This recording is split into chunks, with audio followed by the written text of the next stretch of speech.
that's perhaps the what periodisation is and the why. Just going to go through three generic types of periodisation that are commonly used or less commonly, just as an idea of the sort of things that might go into a periodised program. The classical periodisation is taken from this big book of Bomper, really. I say it's the one that's, you could use the word classical, traditional, the one that we've got the most understanding of, the one that's most often used in quite a few sports, not just endurance sports, but strength training and things like that. I've put there, it's general to specific. That's not a classical periodisation thing, that's periodisation in general. You start with general training, just building those structures at the start before you move on to the specific training, which will, the closer you get to your event, it's going to replicate the event you're doing. So if you're aiming for a time trial, then those last few weeks, that last block of training before the time trial, should be replicate that effort, that time trial effort, as much as possible, which is why you might be doing long intervals at a high intensity, just to really build that race-specific fitness at the right time. Whereas a long way out, you might be working on other things like building those structures, as we said.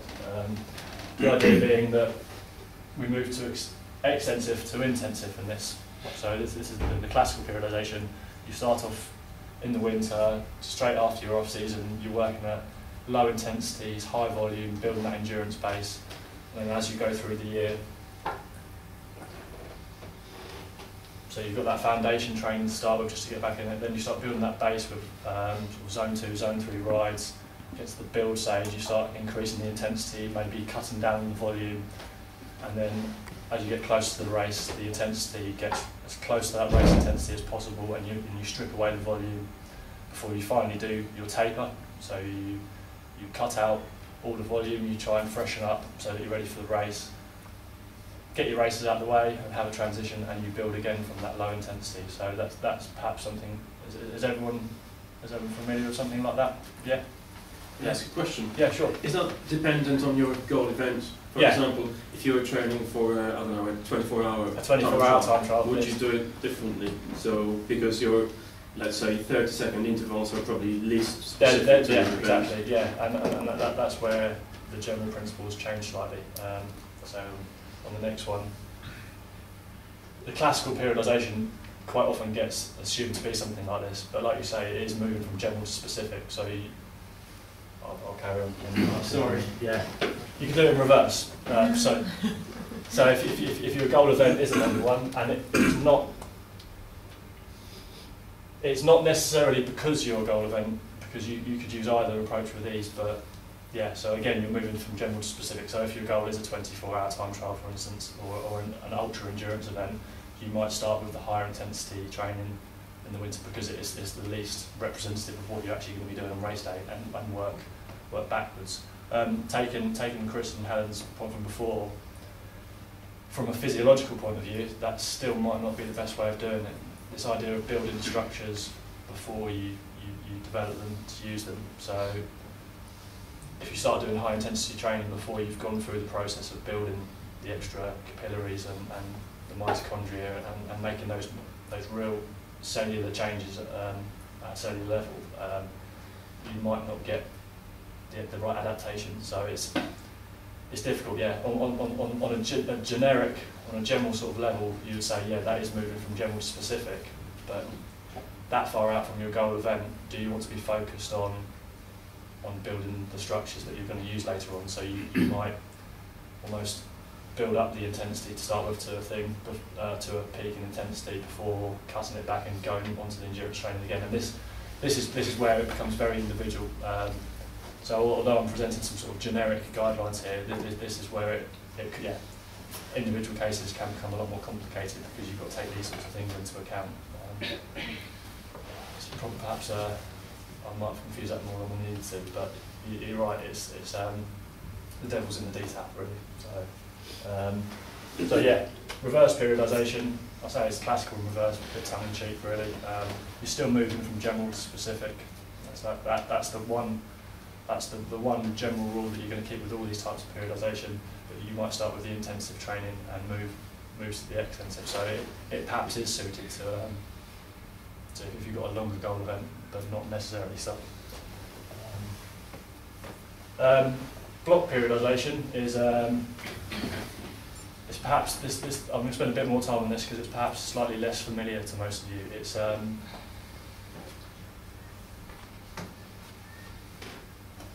there's been a few papers recently that have come out looking at this, where rather than look at the sort of physiology and the best way to train from the general principles and then applying it to athletes, this is more driven by looking at what elite athletes do and attempting to copy it in some way. So you might think well, there's potentially some problems there anyway, but it's a nice way of looking at it to draw out some other ideas. So Dr. Anatoly Bondarchuk was a guy who trained, I think it was hammer throwers or shot putters, but in the 19th... There's no drugs involved there then? That's right. No drugs involved there then? No, not at all. No, not at all. No. But he was the coach, not the medic behind them. But in the '88 and '92 Olympics, he coached the first, second, the gold, silver, and bronze medalist both years. So he was obviously doing something right. Yeah. But anyway, the idea with block periodisation is it's partially driven by competition. So with a high level athlete, it's not often it's not enough to be able to just compete once or twice a year, apart from maybe Olympic years, World Championships, which is things like that. But they've got sponsor pressures potentially. They've got to make a living out of it, so they might need to compete more frequently through the year. So the idea of block periodisation is you cycle through that process of changing training aims slightly quicker. I think it's sometimes confusing to have sort of the jargon, the scientific terms attached to it, but they're presented as you have an accumulation block, a transmutation block, and then a realisation block. So taking those words, basically you're building up for a first block, whether that's in building that endurance or stepping up, increasing the training load. You've got a transmutation block where you take what you built up in that first one and then you apply it to your race-specific fitness. So you might work on more intensity type things. And then you've got the realisation block where you strip it back and you have that recovery to allow the fitness to show through a bit. So yeah, taken from one of the recent papers on it, it's just that idea that you've got a cyclical structure, so you build up and drop that down and build up, so you cycle through your training names a lot quicker. At the top here, so the idea is you're competing a lot more frequently, but still building up to a targeted event in mind. So whereas, use the pen for this.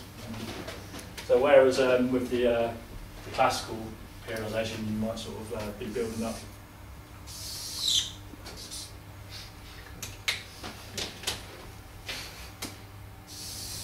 in a sort of a progressive way that way. With this one, you're perhaps cycling it up a little bit more like that and building it that way. So your fitness will be higher at these points, so you potentially compete at a higher level than you will with these as we go along. I say, so these individual blocks are about having specific targets for them. So you might spend 4 weeks where your only focus is working on your endurance, so you just really hammer your zone 2, zone 3 rides and do nothing else.